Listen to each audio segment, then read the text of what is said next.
One thing that everyone in the world can agree on is the absolute horror of the Holocaust. The world could not understand how such a thing was humanly possible, how millions of people could be systematically slaughtered in such heinous ways. After Hitler's defeat and the liberation of the concentration camps, the human race swore that they would never let anything like the Holocaust happen again. Yet only about 50 years later, history repeated itself in an unspeakable way. The Rwandan Genocide, the extermination of the minority Tutsi by the majority Hutu, once again evoked the nightmare of the Holocaust. Did humanity actually learn anything from the barbarity of the Nazis? If you take a look at the many parallels between the two, the answer becomes clear. No one saw either genocide coming.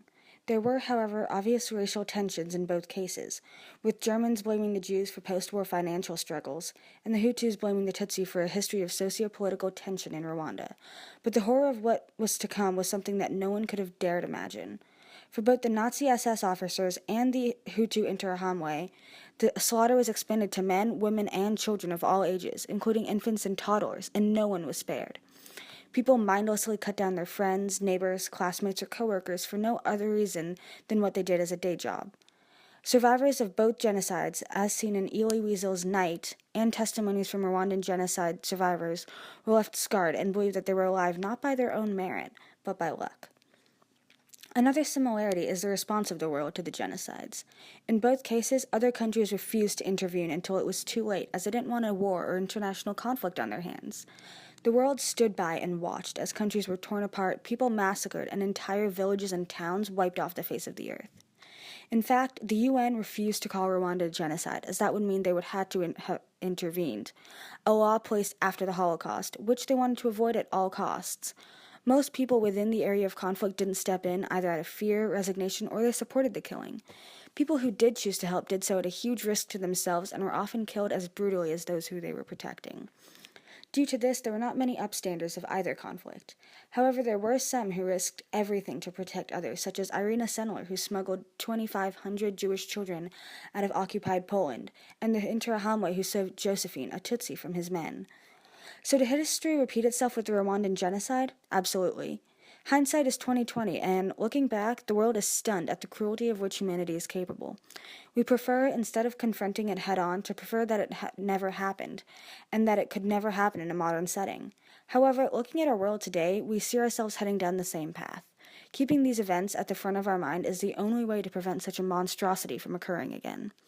The Rwandan genocide only occurred because people did not look at the lessons we had learned from the Holocaust only 50 years previously.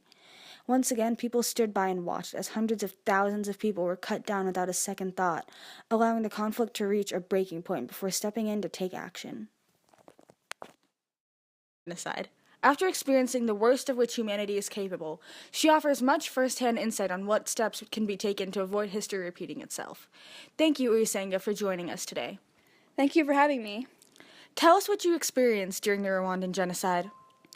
When the genocide started in 1994, I was only 14 years old. When the massacre started, I was somehow separated from my family. I never really knew what happened to them. I only got to bury them afterwards. People, men, women, children, grandmothers, and grandfathers, they started running, and I ran with them. A different group of people all the time. None of us really knew why we were running or what was chasing us. We just ran. It felt right, and I think we kind of had an idea of what we would see if we turned around. We were struck with machetes, sticks, and clubs, but we still had courage and hope, so we continued on, often surrounded by heaps of mutilated bodies lying in the dirt. I had been raped and abused multiple times, but I was lucky and managed to survive. When you do think about your family, do you ever feel angry about losing them in the way that you did? Does not knowing what happened to them bother you? No, not at all. In the midst of all of it, I wished I had had the same fate as my family. I can't be angry and indignant about what happened to them when I know that so many others don't even know where their relatives lie.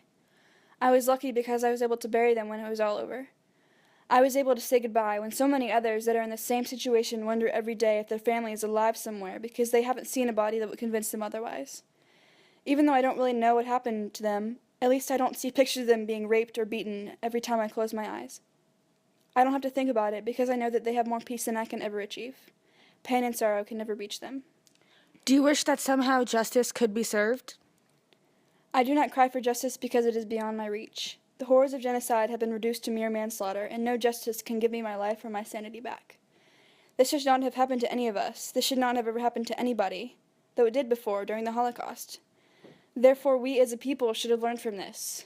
You read survivor stories from the Holocaust and you think, how could anybody have done this? How could anybody stand in front of another living, breathing human being and tie a noose around their neck or throw them into a live furnace? We should have learned from this. People of Rwanda have seen World War I, they have seen the Holocaust, and yet they still resorted to this? The same people, along with everyone else on the planet, that stood watching in horror as a whole race of people was senselessly slaughtered, vowing that this would never happen again?